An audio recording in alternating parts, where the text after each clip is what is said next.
Magandang araw mga kaibigan. Pag-usapan natin ngayon ang napipintong pagsampa ng reklamo o kaso ng iba't ibang farmers group versus sa administrasyon ni PBBM. Kaya gusto ko lang i-remind na meron pa tayong stock ng dark chocolate or yung tablia o kakao. Walang preservative ito. Pure organic. Pwede pang mag-order sa number na ito. Tawag lang or text 0916-9000-997.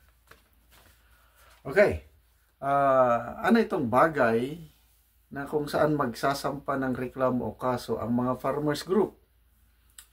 Ito po yung Executive Order number 62 na inilabas ng Malacanang ng layunin is ipababa ang taripa ng bigas, yung imported rice, from 35% to 15%. So dahil pirmado na yan, i-implement na, umangal po ang iba't ibang farmers group. Isa dyan yung Federation of Free Farmers of the Philippines na pinangungunahan ni dating Agriculture Secretary Leonardo Montemayor. Ano pa? Yung SINAG, Samahang Industriya ng Agrikultura sa Pilipinas. Yung executive director nila si Jose Cainglet and many others.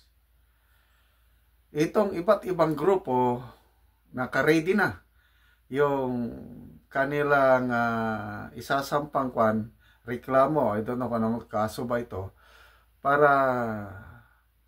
hilingin ang Korte Suprema na mag-issue ng temporary restraining order ang Korte para hindi ipatupad yung pagbaba ng tarifa.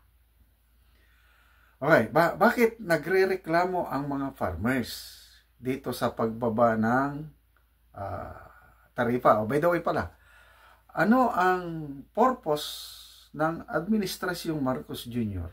Bakit nila ibinaba ang tarifa?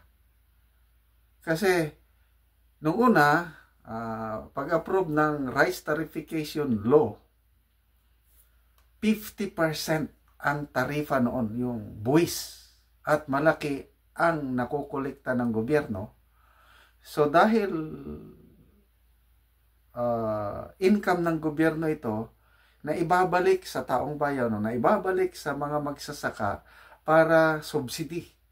So malaking tulong sa mga farmers itong kung mas mataas ang tariff, mas mabuti pabor sa mga farmers. Para yun po ang security ng mga farmers para hindi magbaha ang market ng imported rice. So ang nangyayari over the years,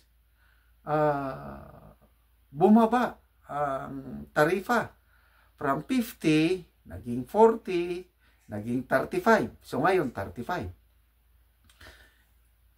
Nag-decide na po ang Malacanang, ang Pangulo, gawin na lang 15%. Sabi ng mga farmers na malulugi ang gobyerno, malulugi ang mga farmers kasi maliit na yung nakukuliktang buwis, maliit na rin ang maibibigay na subsidy sa mga farmers. Ang rason lang ng gobyerno is para daw bumaba ang presyo ng bigas. Kaya lang, yun po, ipinaliwanag ni Ted Filon. Salamat kay Idol Ted Filon. Hindi pwedeng mangyari na maibaba ang presyo ng bigas kahit ibaba yung taripa. Bakit? Ganito yung competition eh. Yung pagbilhin natin ang imported rice, example, sa Vietnam, ang puhunan is 30 pesos per kilo. Ang puhunan. So, idagdag mo na ang shipping, delivery cost pagdating sa Pilipinas. Ang puhunan na ng bigas na yun is 42 hanggang 49, depende sa presyo ng world market. Kaya yung sinasabi ng gobyerno na kaya ibinaba nila ang taripa para gawing 29 pesos per kilo na ng bigas, hindi talaga mangyayari yun. Kalokohan yun. Kasi puhunan na lang doon, pag-angkat sa Vietnam is 30 pesos na. Paano nila ibebenta ng 29? Kaya umaangal ang mga farmers group. Anti-farmers policy, itong pagbaba ng taripa, pro-importer, pro-oligarchs, itong pagbaba ng taripa. At yun po ang nirereklamo ng mga farmers. Plus, ang malaking basihan nila. Dito, nangangamba ang Department of Agriculture. Kasi, ang normal procedure sana, bago mag-decide ang NEDA, o mag-decide ang Pangulo, na ibaba yung taripa, dapat i-consult sa mga farmers group. Na nakalagay yan sa batas, i-consult. Ang problema, nag-decide ang Pangulong Marcos, ibinaba ang taripa without consulting the farmers. Doon naghihimutok, doon naghihinanakit ang mga farmers. Bakit hindi sila kinonsulta? At umaamin ang Department of Agriculture na hindi nakonsulta ang mga farmers. Kaya ito, yung pangamba na ang Supreme Court mag-issue ng TRO, naabutin ng 60 days. Yako, natatakot na po ang DA. Nagsalita na ang DA Secretary. Sabi niya, kapag nag-issue ng TRO ang Supreme Court, kung daw magkakaroon ng rice shortage. Bakit? Wala na daw gustong mag-import. Mauubos ang stock nila na imported. Di tataas na naman ang presyo, something like that. Sabi naman ni former DA Secretary Leonardo Montemayor, hindi namin kasalanan kung hindi sila mag-import.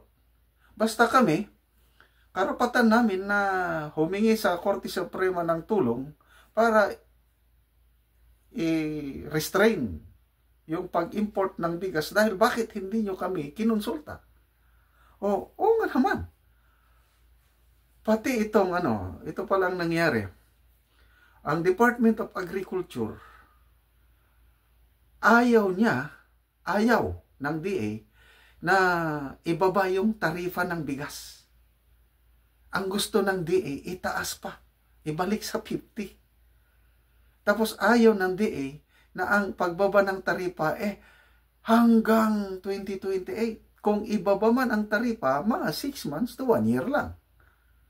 Bakit ang desisyon ng NEDA, desisyon ng Pangulo, hanggang 2028 na ang pagbaba ng taripa? Yun po ang mga question mark. Ano ba talaga ang gusto ng administrasyong ito? Tulungan ang mga farmers o paligayahin ang mga importers? Maalala ko po nung birthday ng Pangulo last year, September 19 ba yung birthday niya? Basta, iyon yung kasagsagan na nagtaas ang presyo ng bigas. Tinanong ng mga reporters ang Pangulo, anong birthday wish niya? Anong sabi niya? It is my wish na mapabuti ang welfare ng mga magsasaka. Okay? Ang galing. Kasi by that time, siya pa ang DA Secretary. Gusto ko na umangat ang buhay ng mga farmers. Lumaki ang income nila. Yun ang wish ng Pangulo. Bakit ngayon itong mga desisyon niya, lumalabas ang mga farmers ang kawawa?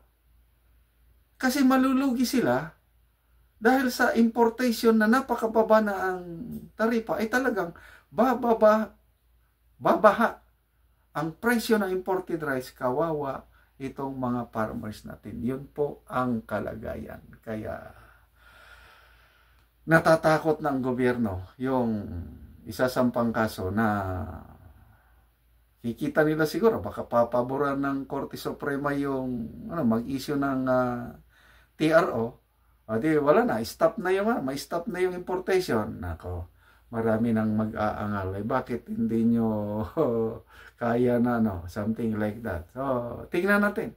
Basta, decided na po ang SINAG, Free Farmers Federation, na isampa na. I don't know kung, basta nabasa ko sa mga news article na naka-ready na po yung isasampang reklamo sa Korte Suprema.